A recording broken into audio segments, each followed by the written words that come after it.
Bien, ya estoy en compañía del doctor Ignacio de Posadas, bienvenido. ¿Qué tal? Muchas gracias por apagar este Gusto aparato. tenerte por aquí. ¿Está todo apagado ahí? ¿Todo en orden? Apagado. Todo en orden. Bien, bien. Viene del estudio. No, vengo esta otros vez vengo menesteres. de la curia, de una reunión con Monseñor Sturla. Ah, bien, bien. Me da curiosidad saber de esa reunión, pero evidentemente no es para este ámbito. Vamos a arrancar un poco por el principio. ¿Cómo eran aquellos días de niño en esa casa quinta en el Prado, con esos 5 hermanos varones? Sí, que era un El Uruguay. menor, además. Yo soy el menor de los 5 varones. Una ciudad, Montevideo, muy distinto al de hoy. Sí, un país también. Un país también. Nosotros, yo por lo menos que era el más chico, una de las características que tenía que no tenía mucha idea de país. Y quizá tampoco mucha idea de ciudad. Eran como 10 hectáreas y era una vida muy, muy simple, muy austera, ese era el estilo, donde uno se entretenía andando un poco a caballo, mucho en bicicleta, qué sé yo, treparse a los árboles, pelearse con los Donde hoy hermanos. es el Parque Posadas, además. Donde hoy es el Parque Posadas. Ahí está. Pero era un poco como una vida de campo, entonces, Era muy esas simple. dimensiones. Era súper simple y mi madre era una mujer muy especial y presumo que también tener que manejar 5 varones no era una cosa muy fácil, con lo cual Especial en qué sentido, era muy estricta, ¿no? era una mujer, era bastante estricta, firme. Ella misma también muy, muy austera, muy espartana, una mujer de una gran fe, de una vida espiritual muy profunda, muy volcada a ayudar al prójimo. Trabajaba mucho en la zona del Cerrito de la Victoria, que era ahí relativamente cerca. Y bueno, había una impronta bastante especial, ¿no? Uh-huh. Y desde ahí ibas a Positos al British, junto con tus hermanos. Desde supongo. ahí iba en el 181 o 183 a Positos. Un viajecito al ahí. British, sí. ¿Y qué tal esa educación? No mucho con los hermanos, porque el que me sigue para arriba me lleva 4 años. Y lo que habían hecho los 4 mayores era ir en primaria al British y en secundaria al seminario. Igual que tú después. No, yo No. elegí quedarme los 12 años en el British. En el British. Yo pensé que había habido un pasaje al Fui seminario. fui al seminario a hacer lo que se llamaba preparatorios. En aquella época. Ajá, bien, bien. Y esa formación inglesa, bastante reducida, además, donde entraban 30, 40 personas por año en todo el Sí. colegio, ¿te gustaba? También era otro colegio el de hoy. Digo, los viejos tenemos la manía de hablar del pasado, pero sí era distinto. Era un colegio muy chico, para empezar. Era un colegio en Positos. Hoy en día es un colegio mucho más grande y en Carrasco. Sí. No tenía, digamos, no sé cómo ponerlo que no suene peyorativo, pero no tenía el reconocimiento social, digamos, que ¿No tiene. tenía? Pero si entraba tan poca gente, al revés, debía Pero ser también muy había, por lo elitista en ese pronto, sentido. sí, pero no era un colegio paquete. Ah, ¿no? No, para nada. Me sorprende. Tenía otra impronta, probablemente porque en su momento había tenido un número, una minoría, pero relativamente importante, de ingleses que venían de distintos empresas acá, que no eran gente, no era un colegio muy pudiente y no cultivaba tampoco ni nada, ni la ropa, ni ese tipo de Bueno, cosas, era ¿no? otra época también en ese También. sentido. ¿Y tenés buen recuerdo de esos años Sí. ahí? Porque debía de ser riguroso también, ¿no? Ah, pero no, yo tengo un excelente recuerdo. Tenía un director, un inglés fuera de serie, un tipo extraordinario. Y todos los que pasamos por el colegio en esos años guardamos un recuerdo fantástico. Bien. Tu padre, Gervasio de Posadas Belgrano, abogado, parlamentario, ministro también. Sí. Todo lo que tú también sos o fuiste, ¿no? Cuando yo miraba el recorrido, también Era un hombre parlamentario, mucho también más, fue ministro de era un otro hombre ámbito. mucho más grande que yo. Era un hombre también fuera de serie, ¿no? ¿Qué cercanía tenías con tu padre? ¿Había padre o había el Sí. catedrático, el ministro? No, era un hombre muy sencillo, súper sencillo. Había pila, mucha. A pesar de que era un hombre que tenía una actividad Sí, había, bueno, vida política, empresarial, directorios, el estudio, la cátedra. Un hombre muy vinculado a la Iglesia Católica. Él también. Yo creí que el tema religioso, la fe fuerte, venía por el lado de tu madre. No, también. de los dos. Papá estuvo muy vinculado a la catedral, a los jesuitas y después a la Universidad Católica. Pero había mucha cercanía. Era un hombre muy sencillo, había sido muy deportista. No sé. Entonces, marcas mucho lo de sencillo, sin embargo, son una familia que está asociado como con una cosa patricia, descendientes de apellidos como Belgrano. Está bien, pero digamos... Que han marcado mucho todo en el Río eso de la del Plata. patriciado en el Uruguay como que no pesa tanto, digamos, ¿no? Y tampoco había... A ver, no había culto a esas cosas. Yo mismo, la parte, digamos, genealógica, eso que si sos hijo de quién, y abuelo de tal y de cual, lo conozco medio por la mitad. Algunos de mis hermanos lo... Un hermano tuyo se dedicó un poco más Fernando a más. Fernando le gusta a rastrear. más. Sí. Y esa fe que tú tenés también tan fuerte, tus dos padres... No sé si es tan fuerte. Bueno, que habrás hablado con Sturla, que me decís, no sé si es tan fuerte. En fin, pero sí es algo muy presente en tu vida. Arranca también en tu casa, con esos dos padres muy creyentes. Sí, sí. A pesar de que, bueno, yo no fui a un colegio católico. Es sorprendente eso, ¿no? Porque en esa época era muy común mandar a colegios vinculados a la iglesia. Sí, el colegio, el British tenía una cosa muy interesante, y es, no siendo un colegio católico, no teniendo, el director no era un hombre, no profesaba, digamos, ninguna religión, pero sí tenía la convicción de que la dimensión espiritual era de la esencia del ser humano. Entonces el colegio daba espacios físicos y espacios de tiempo para que distintas religiones o denominaciones de manera voluntaria tuvieran clases, catequesis, lo que fuera. O sea que era la correcta concepción del laicismo como pluralismo. Algo que tú hasta el día de hoy reclamás, ¿no? Un poco Claro, eso que es una cosa recibiste. que el Uruguay, desgraciadamente, se ha cercenado eso, ¿no?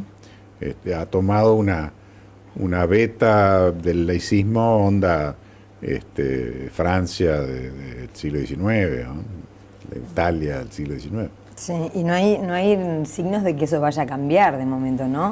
¿Por qué te parece que funciona así más allá de la clara huella vallista? Hay una huella quizá un poquito anterior al vallismo, que el vallismo, digamos, toma y lo refuerza, y que la mayoría, no todo, del Frente Amplio toma del vallismo a su vez y lo refuerza. Va muy unido a esa otra beta del estatismo, que en el Uruguay es también muy prevalente, y a ese conservadurismo que tiene la cultura uruguaya. Nosotros somos un país sumamente conservador. Conservador no en términos de derecha o izquierda, conservador en el sentido literal del término, de estar aferrado a cosas del pasado y no quererlas cambiar. Toda sociedad tiene una cultura no en el sentido de poder recitar las obras de Rodó, sino en el sentido técnico, que es ese bagaje de ideas, sentimientos, recuerdos, temores y demás. Pero no todas las culturas tienen los mismos ingredientes en el cóctel. Por ejemplo, la cultura del Brasil es una cultura muy optimista, mira mucho más para adelante que para atrás. La cultura nuestra, como la francesa, mira mucho más para atrás que para adelante. Y ha idealizado una especie de Uruguay de oro que estaría ubicado más o menos por la década del 50, que es Maracaná. Maracaná, sí. Pero si bien es cierto que ganamos el campeonato de fútbol, ya para esa época el Uruguay venía en decadencia económica y en decadencia social.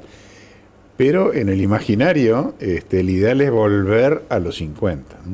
Ese es el problema. Algo sobre lo que has escrito mucho, y bueno, ahora después vamos a desarrollarlo un poco más, pero sí te molesta mucho ese laicismo, has dicho, como la vaca sagrada del Uruguay. Sí, no molestar capaz que no es el término, me parece que es un elemento que le impide a la sociedad uruguaya en su conjunto y a muchos uruguayos concretamente un desarrollo pleno de la persona humana, que debe incluir toda una serie de valores y de dimensiones libremente, ¿tá? Pero la libertad tiene que estar presente para que la persona pueda resolver sobre esos temas fundamentales de su vida qué va a hacer con ellos.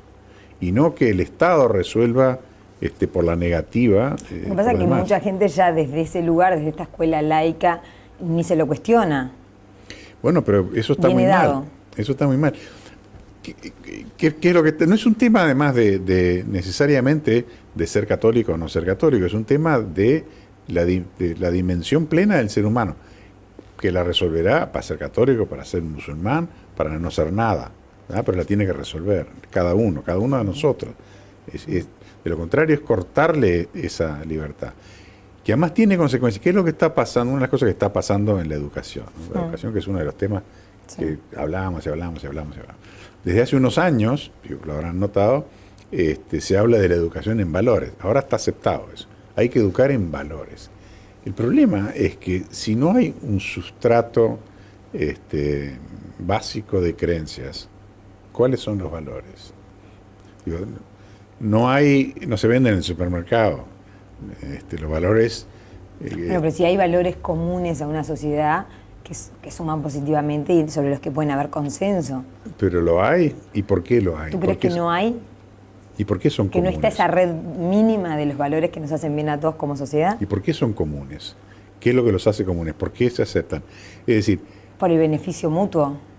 Pero tienen que tener una explicación que va más allá. Para ti superior.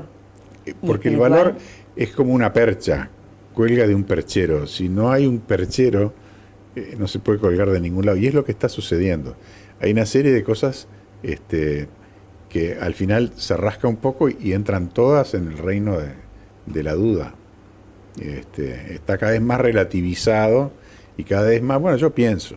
A mí es lo que yo pienso. Tú sos exigente en eso de llevar a la persona, bueno, toma una posición respecto a eso. Lo has escrito en tus columnas, lo has tenido que explicar nuevamente, sin ir más lejos, ahora hace poquito. ¿Por qué sentís esa necesidad de que la gente se defina también en estos términos? Porque hace a la esencia del ser humano eso. Hace el sentido de la vida. Yo no soy nadie. Y además, no, pero me interesa tu forma de pensar. No quiere decir que la persona necesariamente tiene que decidirse por un determinado camino, o por mí menos, todavía por mi camino. Pero lo que yo creo es que todo ser humano tiene el derecho, y yo creo que además hasta la obligación consigo mismo, pero bueno, por lo menos el derecho de desarrollarse en todo su potencial. ¿Ah? Y después, si quiere seguir algunos caminos y no quiere seguir otros, bueno, es un tema de él.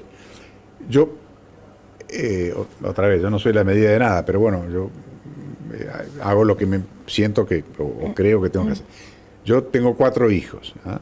Yo no les impuse a mis 4 hijos ninguna religión.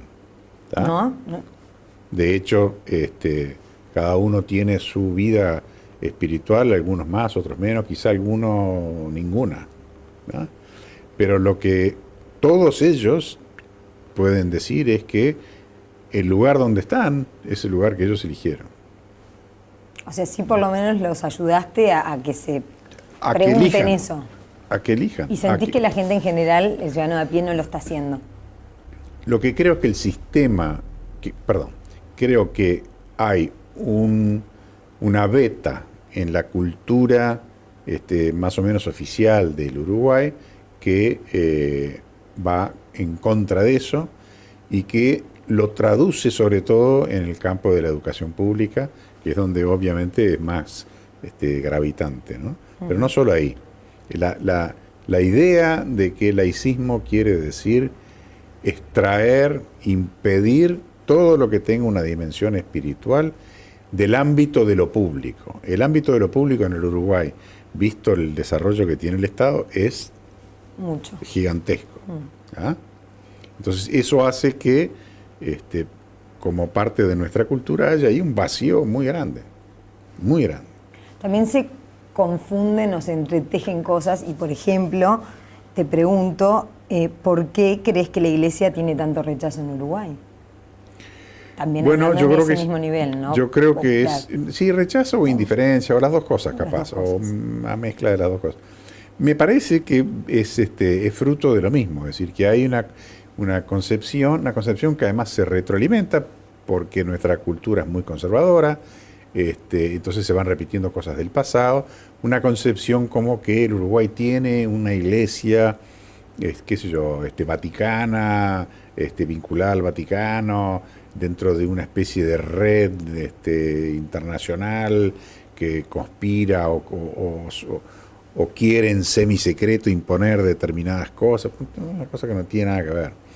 Y eso hace que se ignore o que se mire con un ojo solo, ya no solo el contenido, digamos, sobrenatural o espiritual que tiene la Iglesia Católica, sino la presencia que tiene la Iglesia Católica en la sociedad uruguaya. Es decir, olvidémonos de la creencia, yo no creo nada, no sé qué, pero es un El hecho rol social que cumple. que en el área de la educación, del cuidado de los pobres, de los enfermos, de los viejos, de 40.000 cosas, la Iglesia Católica es una realidad. No es una realidad maligna, es una realidad socialmente buena. Quizá ese sea el aspecto más aceptado. Pero eso también va mezclado en esa cosa de esa creencia de que la Iglesia es algo distinto, es algo medio secreto. O que está operando. Claro, que no tiene nada que ver. Sí, Uruguay, de todos modos, tiene un déficit grande desde tu punto de vista de católicos que defiendan su posición con Yo voz alta. creo que sí, pero también, a ver, tratando digamos, de distinguir. No me parece que lo que requiera la realidad de hoy sea una postura del catolicismo onda, tú sos muy joven, pero digo, onda acción católica década del 30, del 40, que era una especie de militancia. Me parece que son otros los tiempos. Es decir, no es ¿Y que... cuál debería ser la posición de esos católicos que vos capaz quisieras ver como Bueno, mejor plantados, digamos, aún en con minoría? con una posición que inclusive va más allá de la del catolicismo en este sentido, es decir, acá hay una serie de hechos, hay una realidad cultural en el Uruguay que es negativa desde el punto de vista católico, pero yo creo que no solo desde el punto de vista católico, y eso hay que decirlo, hay que discutirlo, hay que pelearlo, hay que defenderlo. Y por el otro lado, esta otra cosa que estábamos hablando, es decir, tú no tenés por qué ser católico, pero no seas tan ciego de no darte cuenta el valor que tiene la Iglesia Católica en el Uruguay. No seas católico si no querés, pero no te tires en contra de algo que tiene una presencia, un contenido y consecuencias muy favorables para la sociedad. ¿Qué grado de cercanía tenés con Sturla? En fin, bastante. Él me pidió hace un tiempo si es un hombre bárbaro, y entre otras cosas un hombre muy sensato, y está tratando de muchas veces las cosas de la iglesia además no tienen tiempo y no tienen muchos medios, entonces los aspectos de organización, qué sé yo, económicos y tal, bueno, quedaban ahí en manos del Espíritu Santo, que no se ocupa mucho de estos temas.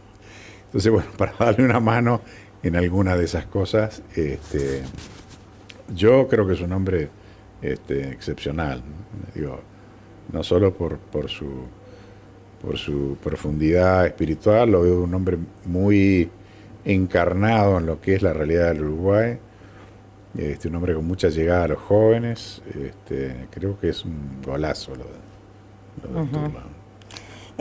¿Qué lugar ocupa hoy la espiritualidad en tu vida? Menos del que debería. ¿Hay culpa ahí? No, culpa no, pero digo, es un pedaleo constante. Además, a medida que uno se va conociendo, se va creyendo menos capito, como se decía de chico. ¿Te sentís menos capito? Sí. ¿Eso es una enseñanza de la iglesia, de la espiritualidad o de los años? De la vida misma. Lo que pasa es que hay muchas cosas que uno las ha oído 40 veces, pero después te entran más tarde, ¿no?, en la cabeza. ¿Seguís yendo a misa casi diariamente, como hace unos años Sí, en la puedo, catedral? sí. Sí, puedo, sí. Bien, volvemos un poco más atrás en el tiempo y está muy unido con lo que estamos hablando porque empezaste a estudiar Derecho, pero creo que fue al año que entras en la Compañía de Jesús con los jesuitas como novicio durante 5 años. Con novicio, 2 años como novicio y 3 años haciendo filosofía. Ahí está.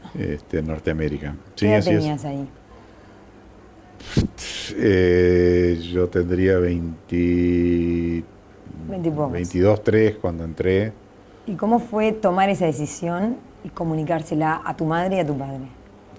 Mis padres, digamos, la tomaron muy bien. La fomentaban. Ya tu hermano ya había entrado. Juan Martín ya había entrado Juan hace Martín, mucho tiempo. hermano mayor. Sí, el segundo. Segundo, pero más grande que vos.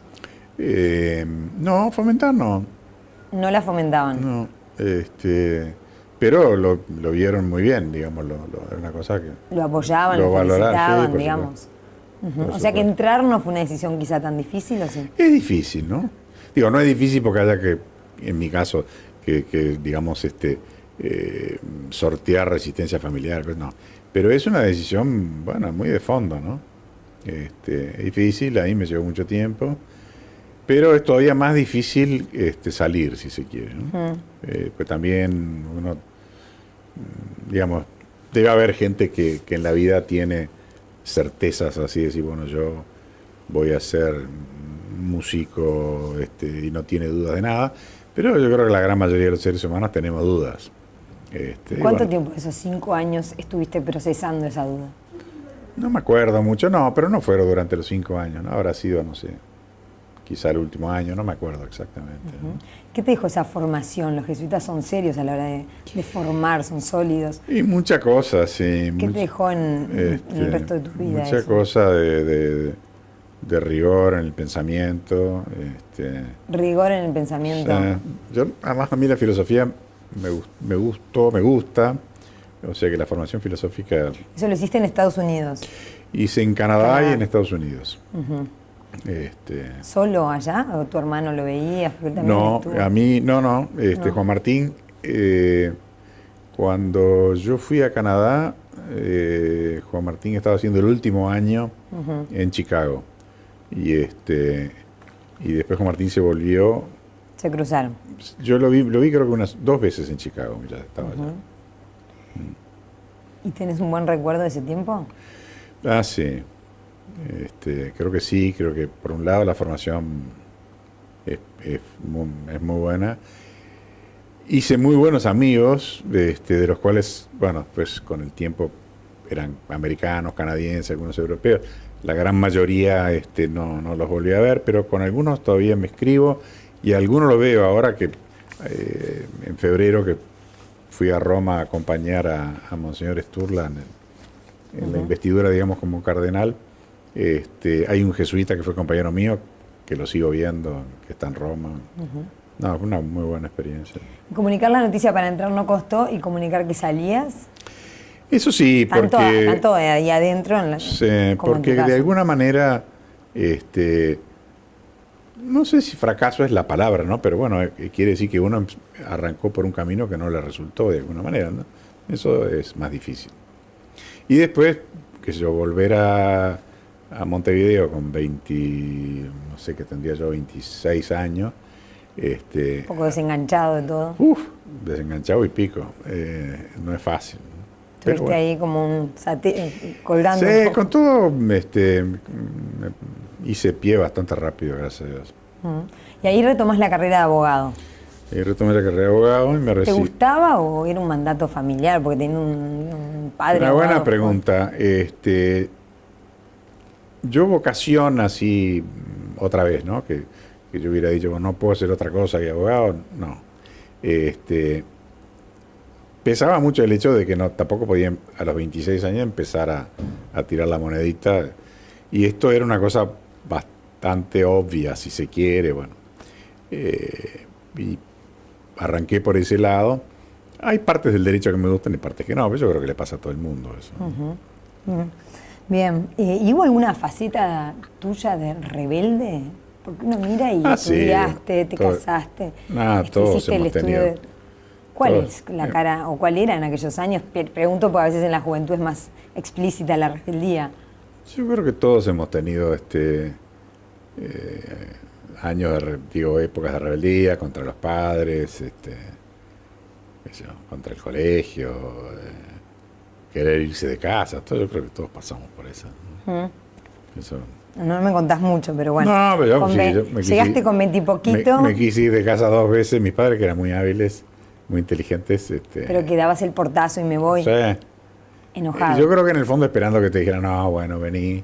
Y nunca me dijeron. Así que al cabo de un tiempo tuve que dar la vuelta y volver calladito. Pero nunca te llegaste a ir, ¿o sí? Fueron unos días. ¿Y a dónde ibas? Reposabas. Casa con un amigo. Una cosa de eso. Con 27 años, en el 71, te casás también con tu actual mujer, ya más de 40 años juntos, tienen 4 hijos. Y hace poco, en el libro de Marcelo Figueredo, Palabra de Hombre, dijiste, estoy absolutamente seguro que estoy mucho más enamorado de mi mujer ahora que cuando me casé con ella. Cierto. Es cierto. ¿Puedes contarnos un poco? Porque no es tan sencillo de entender. La gente en general ¿No? se casa enamoradísima y después el desgaste cotidiano. Basta ver las cifras, ¿no? Sí. Mi mujer es una persona también muy fuera de serie. Y además yo creo que ahí fue, bueno, capaz que le pasa madurando, yo no sé cómo se llama, evolucionando, creciendo, quizás la palabra, con el tiempo. Y bueno, y uno va apreciando muchísimo muchas cosas. ¿Pero te fue domesticando a ti? No, nunca hubo, ni de uno para el otro, ni del otro para el uno. Digo, cada uno sigue siendo muy como es. Siempre hubo, sin que hubiera ningún tratado, pacto escrito, mucho respeto por la vida de cada uno, ¿no? Como que es una mujer muy independiente, muy autónoma, que hace 50.000 cosas, hace cosas de más, porque queda muchas veces muerta de cansada, pero digo, tiene absolutamente su vida. Y también dijiste que era superior a ti. ¿En qué? Sí lo es. ¿En qué? Es una mujer que tiene una dimensión, bueno, como quizás más propia de la mujer que del hombre, ¿no? Una capacidad de querer, de ayudar, de empatía con los demás, de sacrificio por los demás, enorme, ¿no? que yo no tengo. Sin embargo, tú no crees en la superioridad de la mujer como tal, ni de los hombres como tal, y tampoco de la igualdad de género como tal. No, digo, hay qué sé yo, hay propensiones, no sé cómo se dice, distintas. Digo, la mujer tiene, en general, ¿no? Una potencial de sacrificio, de entrega mucho más que el hombre, en general. ¿Tiene o se lo hacen tener culturalmente? Y yo qué sé, bueno, uno nunca sabe cuánto de lo que tiene viene del cromosoma y cuánto viene de la vida, pero digo, es un hecho de que en general las mujeres tienen una capacidad de acompañar el sufrimiento, mucho más que el hombre, ¿no? Muchísimo más que el hombre. Esas cosas decías de tu esposa, sin embargo, como padre dijiste que te gustaría tener una segunda chance. Tenés 4 hijos. Sí, supongo que a todo le pasa también, ¿no? En el sentido de que... ¿Sentís que fallaste o que no estuviste? Fallar capaz que es muy duro, pero sí, yo hay muchas cosas que si pudiera no las volvería a hacer igual. ¿Fuiste un padre muy severo? Quizá al principio sí. Después los años de vida política, sobre todo los años del ministerio, fueron duros para los chicos. Que yo más o menos me daba cuenta, pero digo, lo calibré totalmente después. En eso otra vez mi mujer, sin decir una palabra, amortiguó mucho, pero después con el tiempo yo me di cuenta que los chicos habían sufrido muchísimo esos años. Tenés 3 de tus 4 hijos viviendo afuera. Me decías que de algún modo estás con tu mujer trazando un poco una estrategia para intentar seducirlos con algo interesante que les traiga. Magdalena, la mayor, estaría volviendo a vivir al Uruguay a fin de año, que para nosotros es una notición. Y el resto afuera. ¿Es casual que estén 3 afuera? Nosotros le dimos mucha libertad. Los 4 tuvieron la oportunidad de estudiar algún tiempito afuera y tuvieron la oportunidad de viajar. Y bueno, también en eso, como en todas las demás cosas, tomaron sus decisiones. No fueron, no están afuera por los mismos motivos, llamémosle. El menor, Francisco, está por su trabajo. Lo más probable es que, no sé, dentro de 2 años, una cosa así, vuelva al Uruguay. Pilar está más jugada por el tipo de trabajo que ella hace, que es productora. Productora. Donde el mercado, bueno, ustedes saben mejor que yo, el mercado uruguayo es más limitado, le ha ido bien. Está en Estados Unidos. Es más difícil capaz para ella volver. Vamos a ver. Bien, 10 años atrás se accidentó tu hijo Juan Martín mientras hacía surf. Un capítulo, supongo, durísimo, el día que cumplía 30 años en Punta Colorado. ¿Dónde recibiste la noticia? En Montevideo. Malena no estaba. Malena estaba en un congreso de una fundación, Partners of the Americas, que ella integra, en Nicaragua o en algún lado de eso. Y era un sábado, un domingo. Yo estaba en casa, en Carrasco, y fue que me avisaron. Y saliste para allá. ¿Te enojaste con Dios en ese momento? No tiene nada que ver. Fue por otro lado, la procesión. Era un accidente muy duro, pero nunca lo construí de esa manera. ¿Cuánto pudiste acompañar a tu hijo en todo ese proceso de recuperación que hizo tan duro? Mucho, Malena muchísimo más que yo, pero bueno, de arranque estaba a la muerte. En Mautón, en Maldonado, lo salvó MP, que fue fabuloso. Lo fueron a buscar en un helicóptero, lo trajeron a Montevideo. El propio director de MP, Jorge Jerez, le salvaron la vida. Y porque inicialmente era vida o muerte, tenía los pulmones llenos de agua. El paso siguiente era que iba a quedar como una planta. Nos resistimos a aceptarlo. Después el paso siguiente iba a quedar paralizado de acá para abajo. Él ahí ya estaba consciente, estuvo en el CTI del británico, yo no me acuerdo ahora cuánto, pero... Y bueno, de octubre, sí, estuvo casi un mes. No, ¿qué casi un mes? Estuvo 2 meses prácticamente. A ver, sí, casi 2 meses. Y ahí a él mismo le dijeron que las perspectivas eran paralizado prácticamente de la línea de los hombros para abajo. Y no lo aceptó en el sentido de que, aparte del bajón espantoso que le produjo, que lo iba a pelear, siempre tuvo esa actitud de que le iba a pelear. De ahí marchamos a Estados Unidos, a Nueva York, donde estuvo otros 2 meses o quizá 3. Yo iba y venía. Los chicos se turnaban yendo y viniendo. Magdalena ya estaba en España. Pilar estaba en Buenos Aires en ese momento, pero bueno. Y Malena pasó la mayor parte del tiempo ahí. Después lo trajimos a la Argentina, a un instituto ahí cerca de Buenos Aires, a Fleni. Y ahí estuvo otros, no sé, hasta otros 3 meses más. En el interín le adaptamos una ala, digamos, en la casa, para que él tuviera su zona. Su independencia, porque él vivía solo, además, cuando independiente, adaptado para... Y bueno, y ahí fue avanzando, con un tesón muy grande. ¿Y a ti, a nivel personal, hay un aprendizaje de lo que viviste, de lo que te tocó en eso?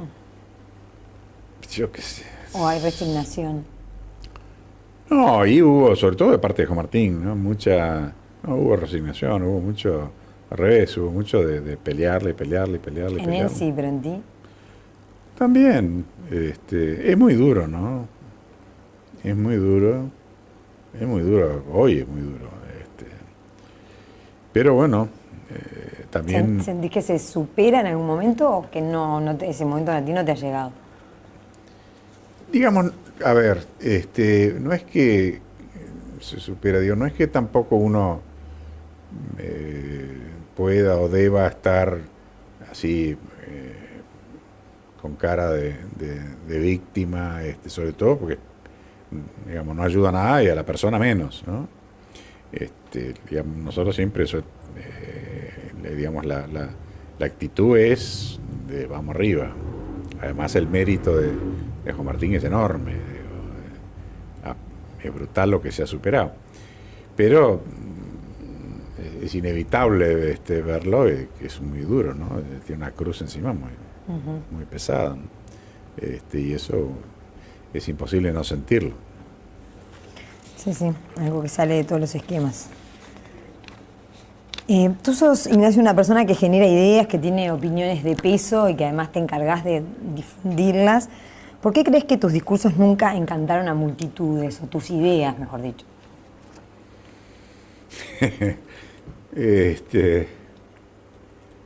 A ver, quizá parte por el contenido, o seguramente parte por el contenido, y seguramente parte por el estilo, capaz. Yo tengo un estilo que a mucha gente no le gusta. ¿Cómo lo definís? Más bien lo definen los otros. Sí, por eso yo sé cómo lo definen los otros, te tildan de arrogante, soberbio. Yo qué sé, me doy cuenta de eso y Porque es un pecaz de seguro. Yo qué sé, pero... ¿Qué pensás sobre eso? Digamos, a ver, yo me conozco bastante como para darme cuenta que no soy Gardel con bigotes. Trato de hacer las cosas, pero también me parece que como que pongo más énfasis en el contenido, en el sentido de que, bueno, si no podés llegar al contenido porque te cae mal el tipo que te lo dice, ¿qué querés que le haga? Pero hay un esfuercito para que decirlo bueno, de otro lo modo, he hecho, ¿no? Yo estuve 8 años en con el fin política. de que te llegue claro, sí. Tuve 8 años de actividad política. Me imagino. Que se hacen bastante esfuercitos. Pero como que tampoco uno... Igual tu sello ha sido el de...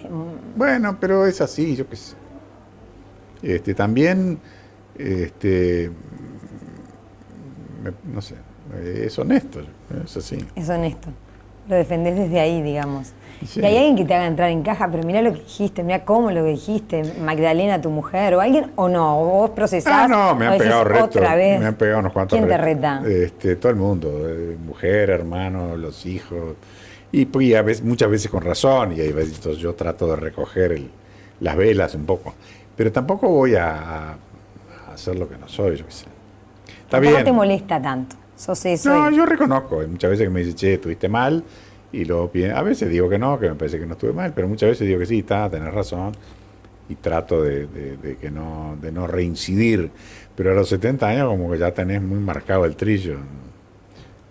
¿Te juega en contra a la hora de mandar ese mensaje y cómo se recepciona? ¿Te juega en contra que te vaya muy bien?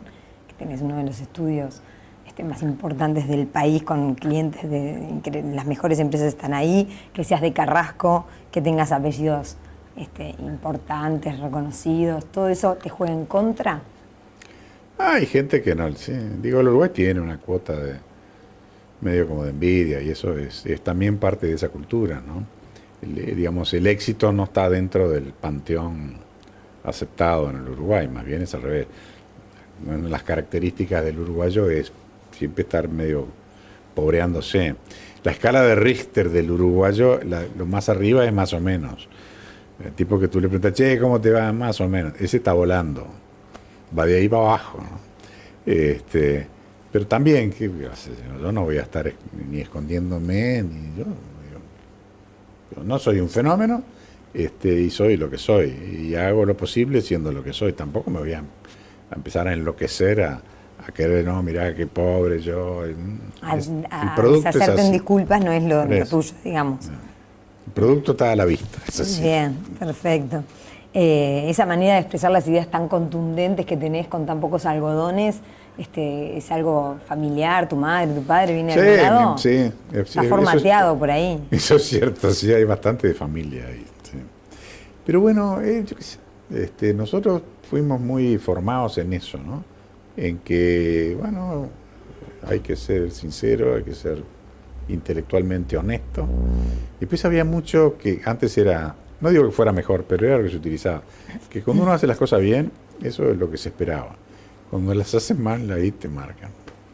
Así fuiste criado. Era la formación. Vos hablas mucho, sufrís esa chatura del Uruguay, ese más o menos del Uruguay, también sobre eso has hablado mucho y hablas del país mediocre y que se perdió la ambición por la excelencia. ¿Cuándo y por qué te parece que se perdió el interés por esos debates políticos, sociales, culturales y la farándula y el entretenimiento coparon la agenda? Yo no estoy tan seguro que, otra vez, yo no soy nadie en esta cosa, trato de decir lo que veo. No estoy tan seguro que el problema del Uruguay, de la cultura del Uruguay, sea un exceso de farándula del entretenimiento onda la Argentina. No creo que... A ver, ¿por dónde lo ves? ¿Es más estructural todavía, más a fondo? Lo veo más por un poco lo que hablábamos al comienzo, es decir, de una cultura que privilegió una imagen del pasado, una cultura que es nostálgica, y que fue construyendo una especie de panteón de grandes cosas a lo largo del tiempo, entre las cuales está la igualdad, el no despegarse mucho, una desconfianza con el éxito, sobre todo el éxito económico, y esas cosas están dentro del ideario y se ve, por ejemplo, en la política, digamos. Ningún político en el Uruguay hace hincapié en sus realizaciones. En sus logros. Claro, es decir, ninguno se para arriba el cajón de manzana, así, mire, vóteme a mí, porque mire que yo soy un empresario que me he roto el alma, acá está la empresa que hice y empleo tanta gente y gano tanto, y entonces pues, ahí usted ve que yo puedo manejar, nadie hace eso. Nadie. El revés, el tipo que hace eso está liquidado. Más bien va por el otro lado, es decir, yo más bien soy pobre, digamos, Pero ¿y por qué cuajó tanto eso en esta sociedad? Yo creo que ahí hay bastante del segundo vallismo, digamos, no del primero, del segundo vallismo. Creo que el estatismo ayuda mucho en eso, ¿no? Influye mucho, ayuda está mal dicho, influye muchísimo en eso. Y creo que buena parte de la izquierda eso lo captó. Ahí da para muchas horas de discusión, pero uno de los fenómenos políticos importantes que ocurrió, todos los que no éramos de izquierda calculamos que con la caída del muro de Berlín quedaba liquidado de una vez por todas. ¿Por qué? Porque era evidente que había sido un fracaso, entonces se terminaba el tema de la izquierda para siempre. Y lo que ocurrió, irónicamente, fue lo opuesto. Con la caída del muro de Berlín, la izquierda, sobre todo el caso del Uruguay, se liberó de Stalin, de Lenin y de Marx, y se dedicó a otra parte del discurso, a Rousseau, al medio ambiente, a la igualdad, a la voluntad general, ese tipo de cosas, ¿no? Y después, encima de eso, con Sereni primero y con Baje después, se fue corriendo muy hábilmente hacia el centro. Entonces, algo que los partidos tradicionales se durmieron. Bueno, no es tanto que el Uruguay culturalmente se haya movido mucho hacia la izquierda, sino que el frente se movió mucho hacia el centro. Y en un momento dado hizo clic con el Uruguay vallista y está haciendo clic. Quizá uno de los fenómenos más impactantes desde el punto de vista político es lo que se ve ahora con las municipales de Montevideo. Habiendo tenido una sucesión de administraciones municipales pésimas, que todo el mundo dice que son pésimas, desde Adión, todo dice que son pésimos, pero tienen 59% del electorado y va a volver a ganar. Claramente. Ahí hay un fenómeno cultural, hay una visión que es netamente cultural. Sí, pero también hay falencias clarísimas de quienes ejercen la oposición. Pero no, porque me parece, no han sabido captar en absoluto. Pero me parece que no lo explica, porque si fuera un tema de disatisfacción con la oposición, pues votarían en blanco. No, va a votar al frente, en una proporción mayor a la última vez. Sí. Pues la última vez hubo mucho voto en blanco, no se ve esta vuelta. Ahí hay un fenómeno cultural fortísimo, y en Canelones también. Pero que va por esto del status quo, de mantener lo que está, no está bueno, pero igual funciona y lo seguimos. Y no, porque yo creo que no están votando una administración municipal, están votando al frente. Ahí hay una adhesión. Como un paternalismo. Una adhesión cultural muy fuerte, como podía haber habido con el Partido Colorado y el Partido Nacional hace muchos años. No están votando, la administración municipal es horrible. Irónicamente, la intendente que más quiso hacer, que fue Ana Olivera, es la que peores reacciones ha tenido. ¿Ah? Es una cosa muy curiosa. Los candidatos del frente, tanto Martínez como decía por aquí, no están haciendo campaña en función de defender la gestión de Ana Olivera, nada. Están haciendo una campaña enfrentista. Ahí hay un tema cultural, político, con gran habilidad desde el punto de vista de ellos, ¿no? Pero es esa impronta política muy fuerte del Uruguay. Sí, que también se vio en las nacionales. También. La calle Pou arrimó con la positiva, es decir, y de última, de algún modo, también arrimaba hacia lo que había. No fue una campaña contestataria para nada. No, pero también ahí sí hubo un fenómeno. ¿Pero se mantiene esto que tú estás diciendo cultural exacto sí. o no?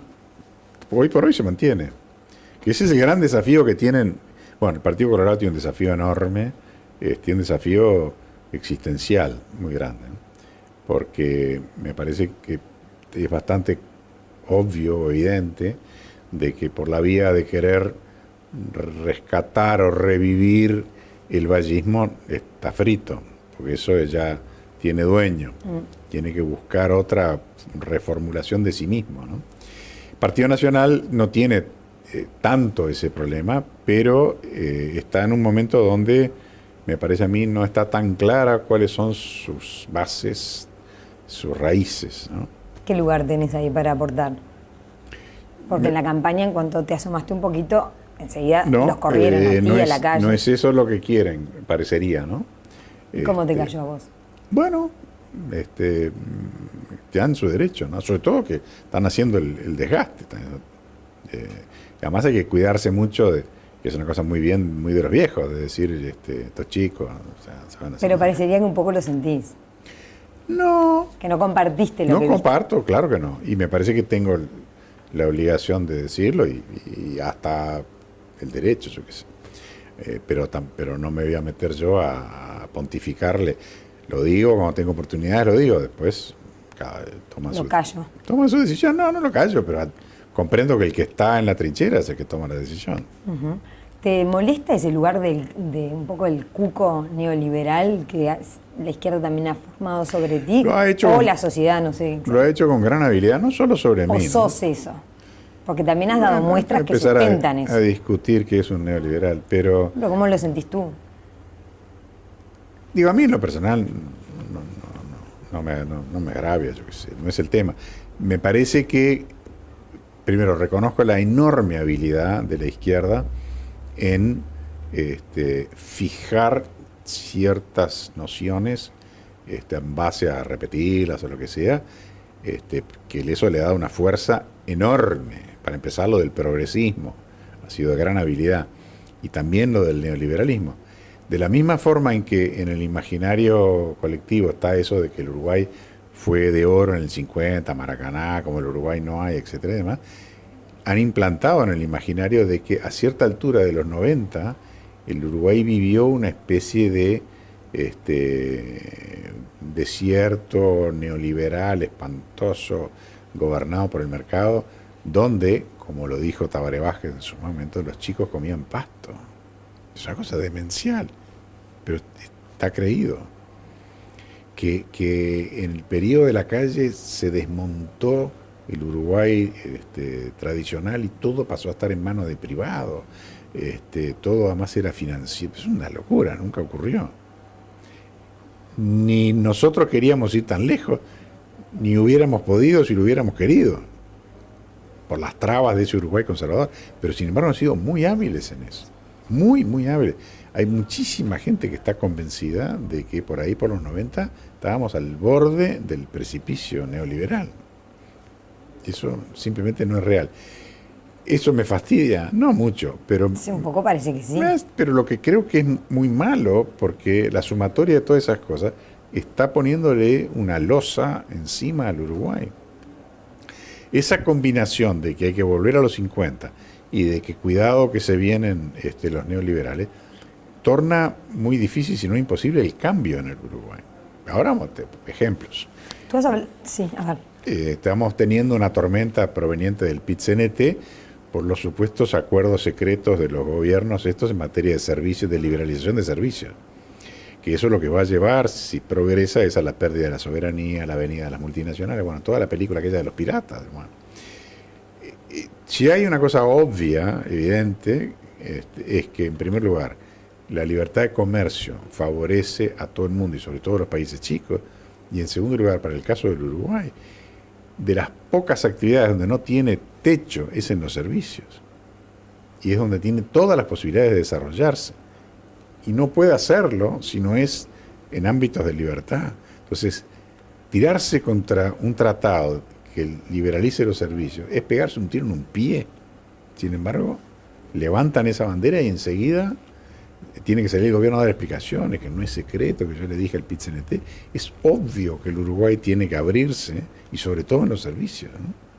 Segundo ejemplo, con un esfuerzo de la Gran 7, se han dado en el Uruguay 3 liceos privados, jubilar. Impulso. 3, Sí. 3. Bueno, eso ha generado una tormenta a la Gran 7, como que se viene. Hay unas declaraciones de un sindicalista de la educación ayer, Estos días, sí. que es impresionante.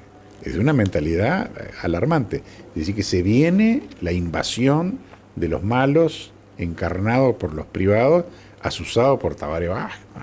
A mí me sorprendió unas declaraciones tuyas donde hablabas de Margaret Thatcher y decías que recibió un país también mediocre, una Inglaterra que iba barranca abajo, que no reaccionaba, y le dio un sacudón, que dolió y que tuvo costos, pero que al final de cuentas el saldo fue positivo. Sí, bueno, todavía está siendo. La Inglaterra de hoy. Todavía está siendo positivo. ¿Hay un paralelismo con lo que te parece que es la única salida de este país? No, no digo que sea la única. Que duela. No digo que sea la única, además hay países y países. Yo creo que, a ver, si yo fuera presidente de Singapur, por decirlo de alguna manera, es muy probable que mi plataforma no fuera de liberalización. ¿Por qué? Porque están súper avanzados. Probablemente fuera... Pero en el caso del Uruguay, como la realidad es de que este país está años luz de ser un país neoliberal o neoliberal o como se le quiera llamar, acá el esfuerzo tiene que hacerse para ese lado, como tuvo que hacerse en la Inglaterra, que se había pasado del laborismo en la época de Margaret Thatcher. La prueba del 9 es que los gobiernos laboristas que vinieron después no desarmaron nada. La prueba del 9 aquí es que los gobiernos que vinieron después del gobierno de la calle no desarmaron nada. De todo aquello espantoso carnaval electoral y no sé qué, nada, absolutamente nada. Y eso calladitos la boca. El país el país que tú querés no lo vas a ver. No. Y te Digo, está muy bueno el país yo lo quiero mucho. A la vista está que no me he ido. Pero hay muchas cosas que se podrían hacer. Y creo que es, en la medida que yo pueda, seguir hablando de estos temas y removiendo estas cosas, me parece que es mi obligación, es un servicio que yo, digamos, no soy mejor que los demás, pero tengo algunas ventajas. ¿Qué ventajas tiene Ignacio? Bueno, en el sentido de que a mí no me corren prenda. Yo políticamente no pierdo. Ya he perdido económicamente, sí, por jugármela, porque ha habido gobiernos que al estudio lo han radiado, bueno, hay cosas de esas. Pero no. Tenés las principales empresas que llegaron con la izquierda están en tu estudio. Este recién empezó. Plata, la Ferrer. El anterior, bueno, esas no son del Estado. El anterior. No, capitales que vinieron en estos gobiernos de izquierda. El anterior, el gobierno de Mujica con nosotros fue totalmente neutro. No restó, porque sean ustedes quienes son. Nunca hubo un caso de decirle, che, miren, no vayan acá porque esto no nos cae bien. Con el gobierno de Mujica nunca ocurrió. Con otros gobiernos anteriores. Con el Tabaré sí. Con otros gobiernos anteriores no fue igual. ¿Y ahora? Vamos a ver. Gracias, Ignacio de Posada. Mucho gusto. ¿Y tenés buen recuerdo de esos años ahí? Porque debía ser riguroso también, ¿no? No, pero yo tengo un excelente recuerdo. Tenía un director, un inglés fuera de serie, un tipo extraordinario. Y todos los que pasamos por el colegio en esos años guardamos un recuerdo fantástico. Bien. Tu padre, Gervasio de Posadas Belgrano, abogado, parlamentario, ministro también. Sí. Todo lo que tú también sos o fuiste, ¿no? Cuando yo miraba el recorrido, también parlamentario, también fue ministro de otro ámbito. Era un hombre mucho más grande que yo. Era un hombre también fuera de serie.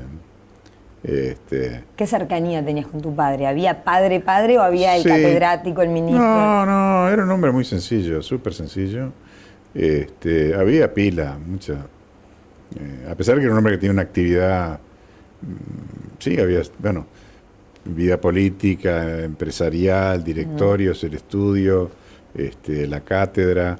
Un hombre muy vinculado a la Iglesia Católica, Él también. Yo creí que el tema religioso, la fe fuerte, venía por el lado de tu madre. No, de también. los dos. Papá estuvo muy vinculado a la catedral, a los jesuitas y después a la Universidad Católica. Pero no había mucha cercanía. Era un hombre muy sencillo. Había sido muy de portarse a los árboles, pelearse con los Donde hoy hermanos. es el Parque Posadas, además. Donde hoy es el Parque Posadas. Ahí está. Pero era un poco como una vida de campo, entonces, en Era muy esas simple. dimensiones. Era súper simple y mi madre era una mujer muy especial y presumo que también tener que manejar 5 varones no era una cosa muy fácil, con lo cual Especial en qué sentido, era muy estricta, ¿no? era una mujer, era bastante estricta, firme. Ella misma también muy, muy austera, muy espartana, una mujer de una gran fe, de una vida espiritual muy profunda, muy volcada a ayudar al prójimo. Trabajaba mucho en la zona del Cerrito de la Victoria, que era ahí relativamente cerca.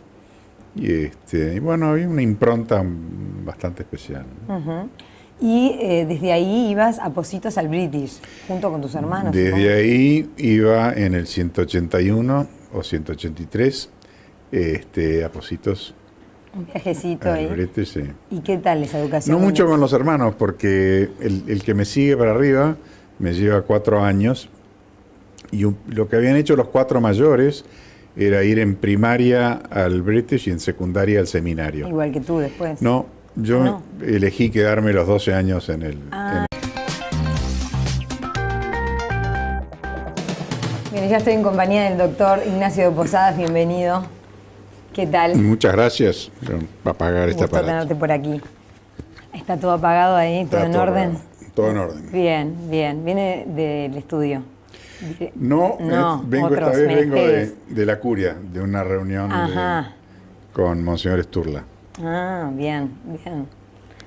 Me da curiosidad saber de esa reunión, pero evidentemente no es para este ámbito. Vamos a arrancar un poco por el principio. ¿Cómo eran aquellos días de niño en esa casa quinta en el Prado, con esos 5 hermanos varones? Sí, que era un El Uruguay. menor, además. Yo soy el menor de los 5 varones. Una ciudad, Montevideo, muy distinto al de hoy. Sí, un país también. Un país también. Nosotros, yo por lo menos, que era el más chico, una de las características que tenía, que no tenía mucha idea de país. Y quizá tampoco mucha idea de ciudad.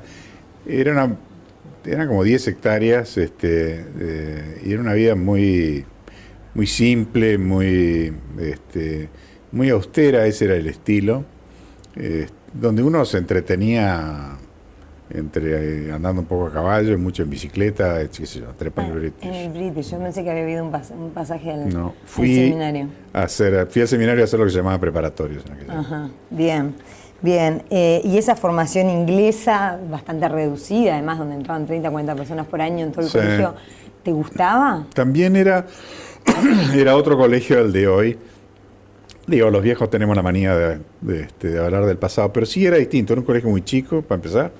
Era un colegio en Pocitos. Hoy en día es un colegio mucho más grande y en Carrasco. Sí. No tenía, digamos, no sé cómo ponerlo que no suene peyorativo, pero no tenía el reconocimiento social, digamos, que ¿No tiene. tenía? Pero si entraba tan poca gente, al revés, debía Pero ser también muy había, por lo elitista en ese pronto, sentido. sí, pero no era un colegio paquete. Ah, ¿no? No, para nada. Me sorprende. Tenía otra impronta, probablemente porque en su momento había tenido un número, una minoría, pero relativamente importante, de ingleses que venían de distintos empresas acá, que no eran gente, no era un colegio muy pudiente y no cultivaba tampoco ni nada, ni la ropa, ni ese tipo de Bueno, cosas, era otra época también en ese también, sentido. artista. No sé. Entonces, marcas mucho lo de sencillo, sin embargo, son una familia que está asociada como con una cosa patricia, descendientes de yo qué sé. apellidos como Belgrano. Está bien, pero digamos, que han marcado mucho en todo el Río eso de del la Plata. patriciado en el Uruguay como que no pesa tanto, digamos, ¿no? Y tampoco había A ver, no había culto a esas cosas.